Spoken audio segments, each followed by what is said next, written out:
The Bible Study Podcast, episode 632. Today, the Bible Study Podcast continues the study of the book of Nehemiah with chapter 11.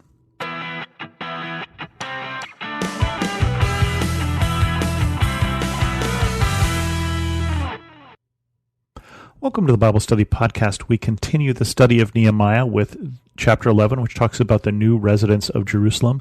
Again, it has a lot of lists of people, which is hard for me to record and edit, so I hope you're taking advantage of this. Perhaps this might make a good sleep aid for you.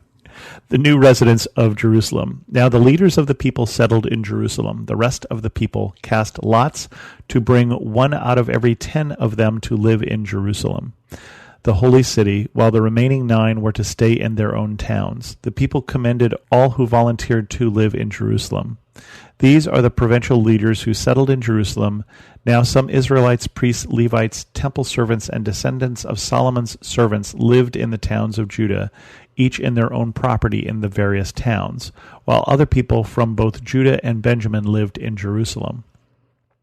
From the descendants of Judah, Athahiah, son of Uzziah, the son of Zechariah, the son of Amariah, the son of Shephatiah, the son of Mahalalel, a descendant of Perez, and Maasah, son of Baruch, son of Kol-Hoseh, son of Haziah, the son of Adaiah, son of Joirib, the son of Zechariah, a descendant of Shelah. The descendants of Perez who lived in Jerusalem totaled 468 men of standing.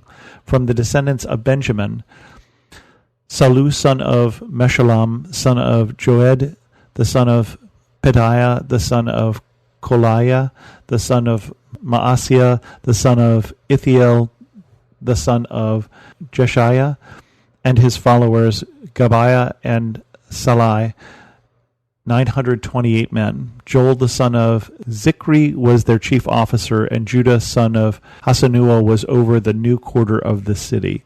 From the priest, Jediah, the son of Joirib, Jachin, Seraiah, son of Hilkiah, son of Meshullam, the son of Zodak, the son of Meraloth, the son of Ahitub, the official in charge of the house of God, and their associates who carried on the work for the temple, 822 men. Adaiah, son of Jeroham, the son of Pelaliah, son of Amzi, the son of Zechariah, the son of Pashur, the son of Malchijah, and his associates who were heads of the families, 242 men. Amishsai, son of Azarel, the son of Azai, the son of Meshillemoth, the son of Immer, and his associates who were men of standing, 128. Their chief officer was Zabdiel, son of Haggadolim. From the Levites, Shemaiah, son of Hashab, the son of Azrikam, the son of Hashabiah, the son of Buni, Shabbathai, and Jozabad, 2 of the heads of the Levites who had charge of the outside work of the house of God.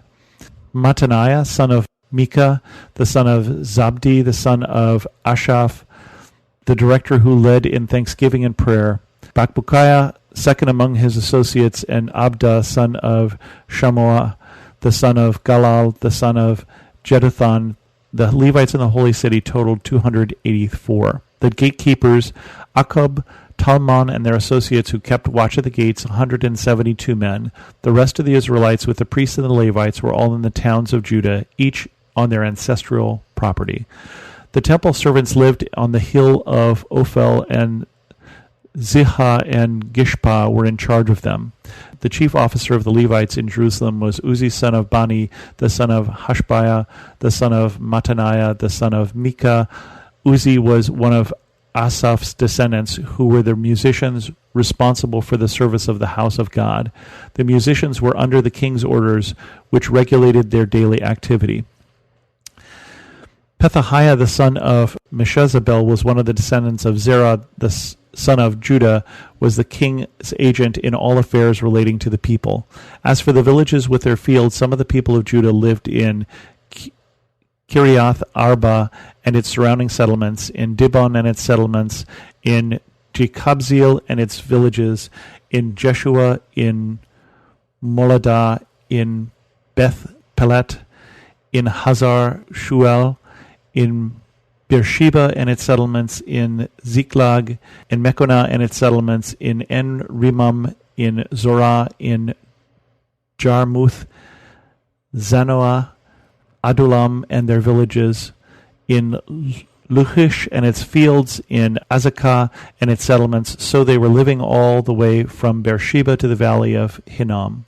The descendants of the Benjamites from Jeba lived in Michmash, Ahijah, Bethel and its settlements, in Anathoth, Nob and Anaiah, in Hazor, Ramah and Gittaim, in Hadid, Zebuim and Nebalat, in Lod, Ono, and Gi Harashim.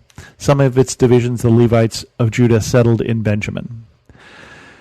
And so other than the fact that a lot of these names are possibly getting easier to pronounce because with repetition some of them get familiar, it's funny how names like Jeremiah looks very normal and is easy to pronounce, and yet some other ones that are very similar to that we're less familiar with. So some of these names are not as common these days as Bob or Dave or Alice.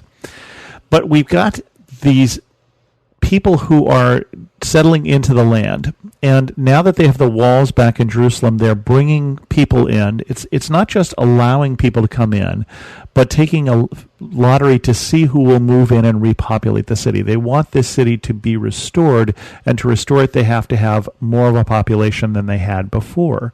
They have to have people to both man the temple and to man the walls and to do the things that need to be done for the city, but they also just need a population. They need people to sell bread there and bake bread and do all of the things that you need to do to have a city. And so they basically take a tenth of the population and move it back to Jerusalem, where people hadn't been because it hadn't been safe. And we don't know if it's quite going to be safe when they do this lottery. And so they look on this, and it appears that they're saying they are commending the people who volunteered to live in Jerusalem. And so they're still thinking there may be some sacrifice to live in Jerusalem. You're moving away from your ancestral home, and you're moving into this new city as they try and rebuild this. And there's still probably a lot of work left to do to rebuild this city. And so it talks about all the different people, and I'm not going through the names again, but one of the things we see is some of the roles of people. Again, we have the people who are in charge of the house of God, the people who work on the temple. There's constant work that needs to go to take on that work of the temple, the people who are manning the gates of the city, all of these different jobs that are required to do and that somebody needs to do. They put people in positions to do those jobs. And the equivalent, I think, of this is I had a chance, as you know, to speak, to do the sermon at my church a couple weeks ago. And one of the things that gave me a chance to do is see behind the scenes of all the work that goes into a Sunday morning service. You know, who's going to be the deacons, and which prayers are they going to say, and what hymns do you want, and all of the details that I normally just sit in the pew and can ignore the fact that somebody has put the work to decide which lessons are going to go in and make sure that somebody's going to get up at the right time to read the lessons. They had the same sort of thing, except even more so because they have this sacrificial system where they're going to be people coming to the temple every day and sacrificing animals. And so you have to clean off some of these things. You have to cart away the carcasses. You have to bring the animals in. You've got to sweep up the poop of the animals. I mean, can you imagine the work that it would take to do all that, as well as the work that it takes to reestablish this city? And so part of what's going on here is people figuring out as a community who's going to do this work. Just as we in our communities have to decide what work is going to get done and who's going to do it. And honestly, sometimes we have to step up and say, and that person who's going to do it or do it this week is going to be me. And with that, we're going to end this episode of the Bible Study Podcast. If you have any questions, send an email to host@thebiblestudypodcast.com, or better yet, leave a comment on this episode at thebiblestudypodcast.com. And thanks so much for listening.